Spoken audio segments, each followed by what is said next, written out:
اور ڈاکٹرز کی ہدایت جو ہے وہ بھی منظر عام پر آ چکی ہوئی. لیکن بتائیے پرویز رشید صاحب، اگر یہ ایسی بات تھی تو جب باقی اسٹیک ہولڈرز کہہ رہے تھے کہ یہ زوم پہ یا ورچوئل اجلاس کر لیا جائے، اسکائپ یا ایسے الیکٹرانکلی اپنے اپنے گھر بیٹھ کے یا اپنے اپنے دفتروں میں بیٹھ کے، تو اس وقت تو آپ کی جماعت نے اور میاں صاحب نے بڑا سخت سٹینڈ لیا کہ جی ہر حالت میں یہ اجلاس جو ہے وہ ہونا چاہیے، فزیکلی ہونا چاہیے اور وہاں سب کو موجود ہونا چاہیے. جملہ احتیاط جو وہ اختیار کی جا سکتی ہیں. تو اگر ایسا ویو تھا تو پھر ایک دم کیا چیز ہوئی ہے؟ ڈاکٹروں سے پہلے مشورہ لے کے ان کو یہ کہنا چاہیے تھا. عارف صاحب، میں نے جیسا کہ عرض کیا آپ کی خدمت میں، ایک تو آئین کا اور قانون کا تقاضا تو یہی ہے کہ ہاؤس جو ہے وہ اسی شکل میں بلایا جا سکتا ہے. کوئی قانون میں اس کی گنجائش نہیں ہے کہ اسے آن لائن اجلاس کیا جائے. قانونی طور پر ہاؤس اسی شکل میں ہوتا ہے. شہباز صاحب نے جو مطالبہ کیا تھا وہ بالکل درست مطالبہ ہے کہ ہاؤس کا اجلاس ہونا چاہیے تاکہ نیشنل اسمبلی اور سینٹ پارلیمنٹ عوام کے نمائندہ ادارہ ہونے کے طور پر رہنمائی کا فریضہ بھی انجام دے. جی اور جو رہنمائی کا فریضہ بھی انجام دے، اور ہمارے ہاؤس کے تمام ممبر جو ہیں، اراکین جو ہیں، جو شہباز صاحب کی غیر موجودگی میں فریضہ انجام دیتے ہیں، خواجہ آصف صاحب پارلیمانی لیڈر کے طور پر وہ ہاؤس میں موجود ہیں. ہمارے دوسرے اراکین بھی موجود ہیں. سابق وزیر اعظم شاہد خاقان عباسی صاحب بھی ہاؤس کے اراکین میں شامل ہیں، وہ بھی ہاؤس کے اجلاس میں شرکت کریں گے. باقی اراکین بھی شرکت کریں گے. شہباز صاحب کا جیسا کہ آپ خود ذاتی طور پر جانتے ہیں کہ ان کا بہت ہی پیچیدہ قسم کا مسئلہ ہے اور ایک ایسا موذی مرض ہے جس کا ذکر کرنا بھی بار بار اچھا نہیں لگتا. اور ان کے ڈاکٹرز کی سختی کے ساتھ ہدایت یہ تھی، اور جیسا میں نے آپ کو بتایا کہ وہ تو اپنی تقریر بھی تیار کر چکے ہوئے تھے اور ان کی بڑی شدید خواہش تھی کہ وہ خود ہاؤس میں شامل ہوں. لیکن اب ہم جو سب لوگ ہیں، ہم بھی انہی کے نمائندے کے طور پر اپنے پاکستان مسلم لیگ نون کے وہ صدر ہیں، تو جو ہدایات انہوں نے دی ہیں انہی ہدایات کی روشنی میں ہم اپنا بھرپور کردار ادا کریں گے. کسی ایک فرد کی وجہ سے ہاؤس کے اجلاس کو، جیسے اسپیکر صاحب جو ہیں وہ خود اس موذی مرض کا شکار ہو چکے ہیں، لیکن یہ کہنا کہ چونکہ اسپیکر صاحب موجود نہیں تو ہاؤس کا اجلاس نہ کیا جائے، اسی طریقے سے اگر کوئی دوسرا رکن جو ہے وہ کسی مرض کی وجہ سے ہاؤس میں نہیں آ سکتا تو اس بنیاد پر ہاؤس کے اجلاس کو تو نہیں روکا جا سکتا تھا. تو جو ان کا فرض تھا وہ انہوں نے اپنا پورا کیا کہ ہاؤس کا اجلاس ہونا چاہیے. اس کے لیے انہوں نے کوشش کی، بالآخر یہ ریکوزٹ کیا گیا اجلاس اور آج اجلاس ہو رہا ہے. ہماری درخواست پہ ہو رہا ہے اور ہم اپنا بھرپور کردار اس میں ادا کریں گے. پرویز صاحب، آپ نے اسپیکر صاحب کا بھی ذکر کیا ہے، لیکن شہباز شریف صاحب کا معاملہ ہم دیکھیں تو ذرا ڈیفرنٹ ہے. اجلاس کے لیے سب سے زیادہ جو آواز بلند کی وہ آپ کی جماعتی تھی، اس میں شہباز شریف صاحب بھی سر فہرست تھے. لیکن شہباز شریف صاحب کا پاکستان سے باہر جانا ہو یا اجلاس میں شرکت کرنا ہو، یہ ان کا آنا جانا ہمیشہ ایک تجسس کا شکار رہتا ہے. پہلے تو یہ آواز اٹھ رہی تھی وہ پاکستان کب آئیں گے، پھر پتہ نہیں چلا، اچانک سے وہ واپس بھی آ گئے. پھر اب اجلاس بلا کے اور اجلاس بلانے کے بعد اب وہ خود وہاں پہ نہیں ہیں، وہ غائب ہو گئے ہیں. یہ ان کی آنیاں جانیاں ہمیشہ وہ عوام کو، یہ میڈیا کو اس ٹو میں کیوں لگائے رکھتے ہیں کہ ان کی ساری مانیٹر ہو یہ حرکات، اور ایٹ دا اینڈ وہ کبھی غائب ہو جاتے ہیں، کبھی سامنے آ جاتے ہیں. واٹ از دس؟ جو بھی متحرک شخص ہوتا ہے، جو اپنی زندگی میں تحریک رکھتا ہے، یقیناً اس کے اوپر لوگوں کی نظر ہوتی ہے اور ان کے آنے کے مثبت نتائج ہوئے ہیں. انہوں نے پاکستان میں آئے، وہ پاکستان سے غیر حاضر رہ سکتے تھے، باہر تھے ملک سے، اور وہ نہ چاہتے تو ملک سے دور بھی رہ سکتے تھے. پھر آپ یہ تنقید کر رہے ہوتے کہ وہ ملک واپس کیوں نہیں آئے. وہ پاکستان آئے اور ان حالات میں آئے جبکہ پاکستان میں ایک وبا جو تھی وہ پھیلی ہوئی تھی. انہوں نے آ کے یہاں پہ پارٹی کے جو اجلاس ہیں وہ منعقد کیے ہیں، اور بحیثیت لیڈر آف دی اپوزیشن دوسری سیاسی جماعتوں کے ساتھ بھی وہ مسلسل رابطے میں ہیں. انہوں نے اپنا کوئی کام جو اس کو ادھورا نہیں چھوڑا، انہوں نے اپنے سارے کام مکمل کیے ہیں۔ صرف اس اجلاس میں شرکت کا جو معاملہ تھا وہ چونکہ ڈاکٹرز کی ہدایت یہی ملی تھی، اور ڈاکٹرز کی ہدایت پر عمل کرنا جو ہے وہ خود ہم اپنے لوگوں کو آج روز ہم یہ سبق دیتے ہیں کہ بھئی آپ احتیاط سے کام لیں۔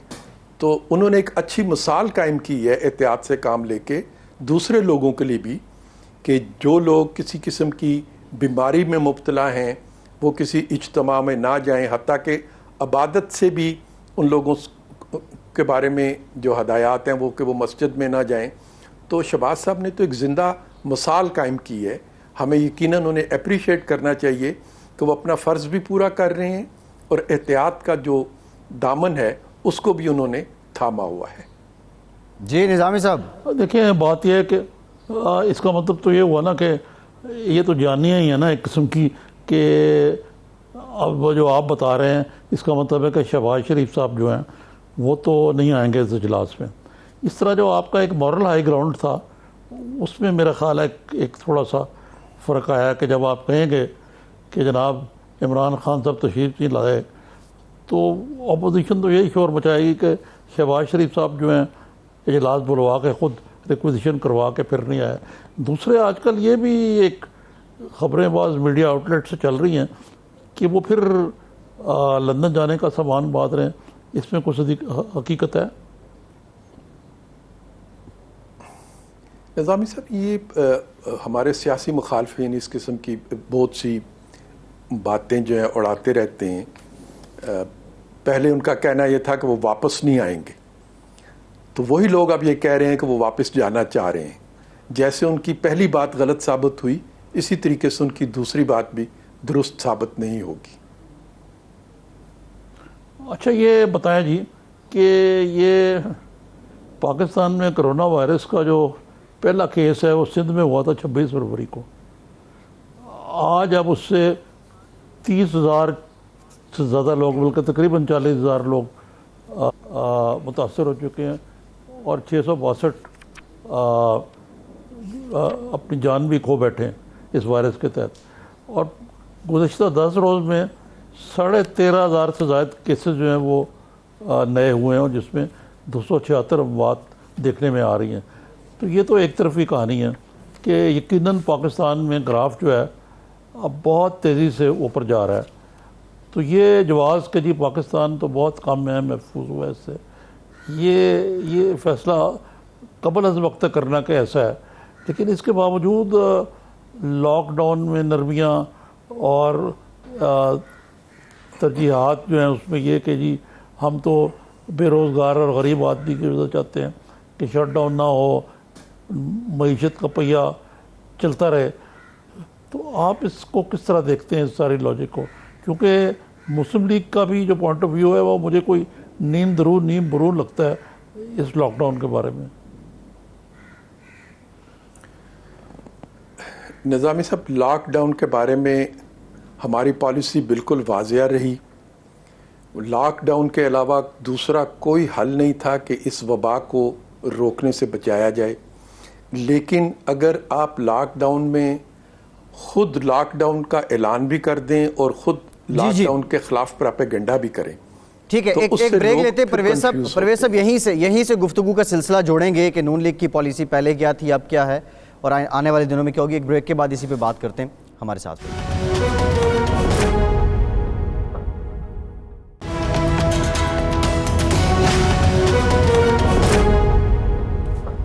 بریک کے بعد ایک بار پھر سے آپ کو خوش آمدید کہیں گے۔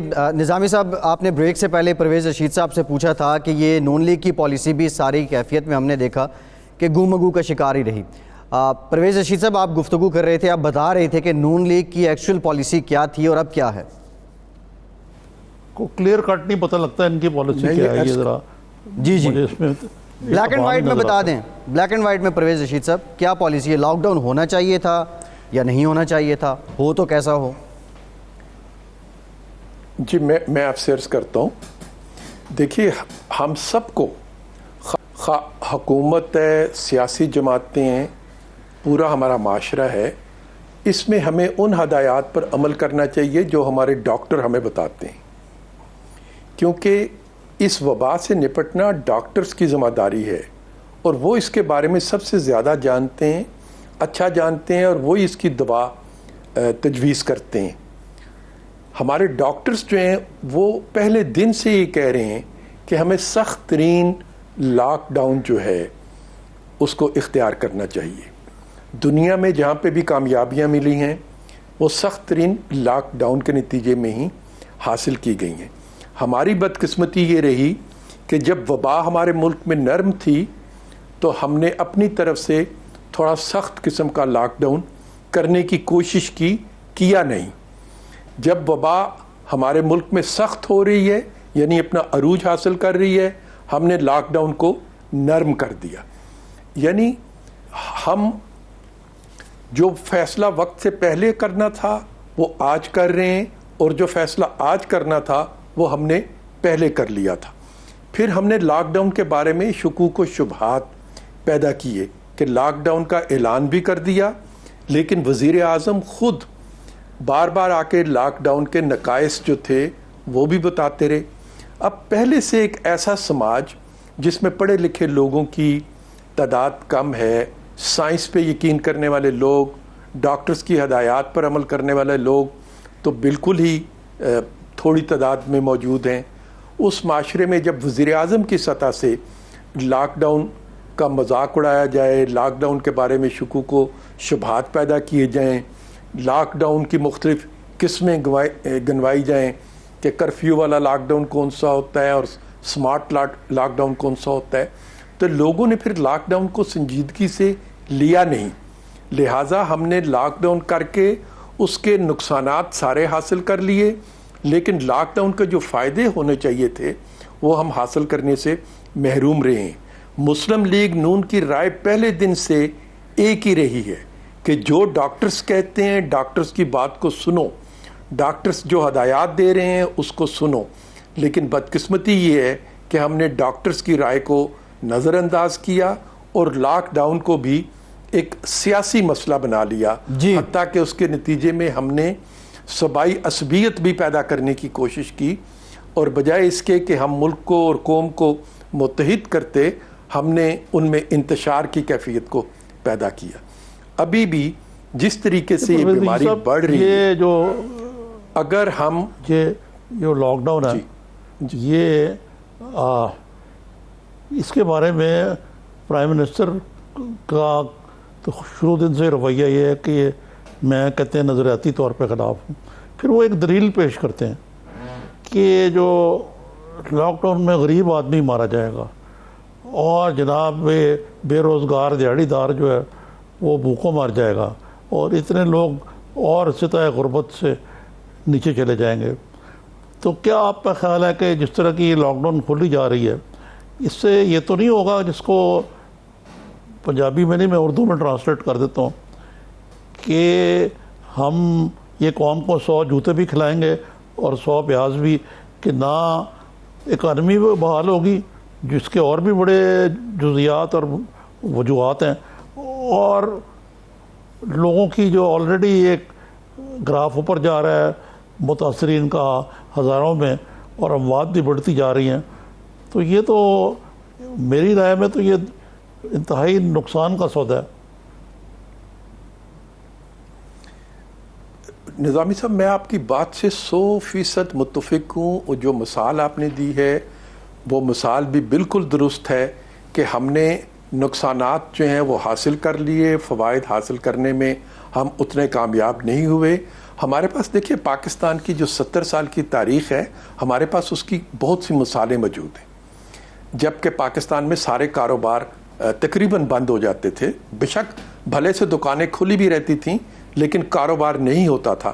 آپ کے اور میری زندگی میں جب ہم لوگ سکولوں میں پڑھتے تھے، ہم نے 65 کی جنگ دیکھی ہے، تقریباً 15-16 دن تو جنگ جو تھی وہ بھرپور طریقے سے رہی، 1 مہینہ تک جنگ کسی نہ کسی شکل میں تھی اور کاروبار نہیں چل رہا تھا، کوئی پاکستان میں بھوک سے نہیں مرا۔ پھر 71 کے واقعات آئے، تقریباً 1 مہینہ، پھر اس کے بعد ایک بہت بڑی تحریک چلی 77 میں، جس میں کہ مارکیٹس جو تھیں انہوں نے منڈی نے بڑا بھرپور حصہ لیا اور وہ ہڑتالوں پر چلے گئے اور 2-3 مہینے کوئی کاروبار پاکستان میں نہیں ہوا تھا. 77 کی جو تحریک نظام مصطفیٰ تھی, کوئی بھوک سے نہیں مرا تھا, کیونکہ پاکستانی سماج جو ہے یہ ایک دوسرے کے ساتھ بہت جڑا ہوا سماج ہے. وہ اپنے ارد گرد لوگوں کی فلاح اور بہبود کا خیال کرتا ہے. ہمارے سماجی نظام ایسے ہیں کہ لوگوں کی مدد کرتے ہیں, بہن بھائی, رشتہ دار, دوست احباب, گاؤں والے, محلے والے, جو لوگ ہمارے ساتھ کام کرتے ہیں ان کے بارے میں بھی ذمہ داری ریاست تو نہیں اٹھاتی.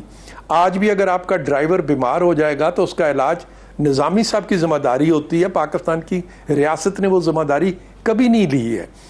ان کی خوشی غم میں بھی ہم سب شامل ہوتے ہیں. اگر آج آپ کے کسی ملازم کے گھر شادی ہوتی ہے, اس کے بچے نے امتحان دینا ہوتا ہے, تو وہ مدد کے لیے آپ ہی کی طرف دیکھتا ہے. تو ہمارے ملک میں یہ ایک سسٹم چل رہا تھا. اگر ہم مہینے, 1.5 مہینے, 2 مہینے کا ایک سخت ترین لاک ڈاؤن کر لیتے تو مجھے 100% یقین ہے کہ ہم اس دوران نہ صرف اس بیماری کو پھیلنے سے روک لیتے, بلکہ جو اس کا شکار ہو چکے تھے انہیں ہم دوسرے لوگوں سے علیحدہ کرنے کی تدابیر بھی اختیار کر سکتے تھے اور ان سے بھی اس بیماری کو ختم کر سکتے تھے.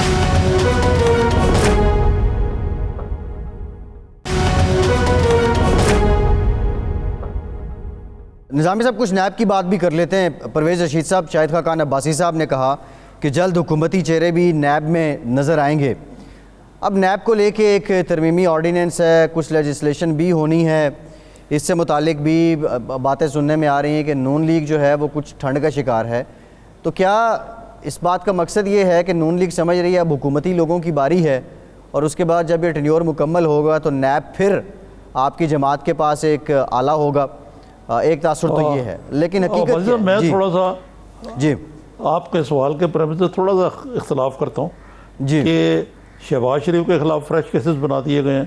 ان کو جیسے ابھی انہوں نے کہا کہ ان کا یہ عذر جو ہے اس کو نہیں مانا گیا کہ وہ صحت کی وجہ سے پیش نہیں ہو سکے, ان کو پیش ہونا پڑا. شاہد خاقان عباسی میں بھی نئے کیسز بنا دیے گئے ہیں. ان کے بچے تک جو ہیں ان کے اوپر بھی نئی افتاد آ گئی ہے. مجھے تو حکمران جماعت پہ کوئی ابھی تک کم از کم میری رائے میں کوئی ایسی کوئی سختی ہوتی نظر نہیں آتی. ہو سکتا ہے میرے نظر میں نہ ہو, شاید پرویز رشید صاحب بہتر روشنی ڈال سکتے ہیں اس پہ. شاید کوئی بہتر گمان کر رہے ہیں شاہد خاقان عباسی صاحب, پرویز رشید صاحب نیب سے. عارف صاحب, میں تو کبھی کبھی پریشان بھی ہو جاتا ہوں کہ نیب کا ادارہ جو ہے اس کو خود بھی اپنے وقار کا, اپنی عزت کا, اپنے بھرم کا دکھانے کے لیے بھی ہے وہ یا نہیں, اس کے پاس کوئی وقار ہے یا نہیں, کم سے کم دکھانے کے حد تک بھی وہ اپنے وقار کو قائم نہیں رکھتا ہے. مجھے بتائیے کہ نیب نے آنے والے دنوں میں کیا کرنا ہے؟ یہ احتساب کا نہیں, انتقام کا ادارہ بن چکا ہے. تو پرویز صاحب یہ تو کہتے ہیں کہ نیب کے چیئرمین کے ہم کیس دیکھتے ہیں, فیس نہیں دیکھتے, لیکن جیسے آپ نے بھی فرمایا کہ اس کی کوئی انڈیپینڈنس تو رہی نہیں. لیکن دوسرا جو مجھے عجیب بات لگتی ہے وہ یہ ہے کہ اس وقت پاکستان حالت جنگ میں ہے, لیکن نیب کے کوئی پروں پر پانی نہیں پڑا کہ بھائی آپ دیکھیں کہ ملک کے حالات کیا ہیں, کیا ہو رہا ہے. مطلب ہے کہ کل کو اگر یعنی حالت جنگ میں ہم, لیکن نیب تو اسی طرح لگا ہوا جس طرح بزنس ایز یوزول ہوتی ہے. یہ جب نیب یہ کہتی ہے کہ ان کا کوئی تعلق نہیں ہے تو کم سے کم پھر نیب نے آج تک کبھی کسی وزیر کو نوٹس دے کے بلایا ہے اور اس سے پوچھا ہے کہ آپ ہمیں ٹارزن سے تشبیہ کیوں دے رہے ہیں؟ تو کسی کو اس نے جو نام اس کے حکومت کی طرف سے رکھے جاتے ہیں, کبھی نیب نے اس پہ اعتراض نہیں کیا, کبھی کسی ایسے شخص کو بلا کے اس کی سرزنش نہیں کی, کبھی کسی سے یہ نہیں کہا کہ ہمارے بارے میں آپ کو یہ معلومات کہاں سے ملتی ہیں. نیب کے بارے میں فیصلہ کیا ہوگا, کس کو گرفتار کیا جائے گا, کس کو نیب کی عدالت سے سزا سنا دی جائے گی, اس کی اناؤنسمنٹ بھی حکومت کے وزراء کرتے ہیں. حکومت کے وزراء یہ دعویٰ کرتے ہیں کہ ہم تو نیب کے دفتر میں بیٹھ کے ان کی فائلیں بھی دیکھتے رہے ہیں. یہ آن ریکارڈ ہے,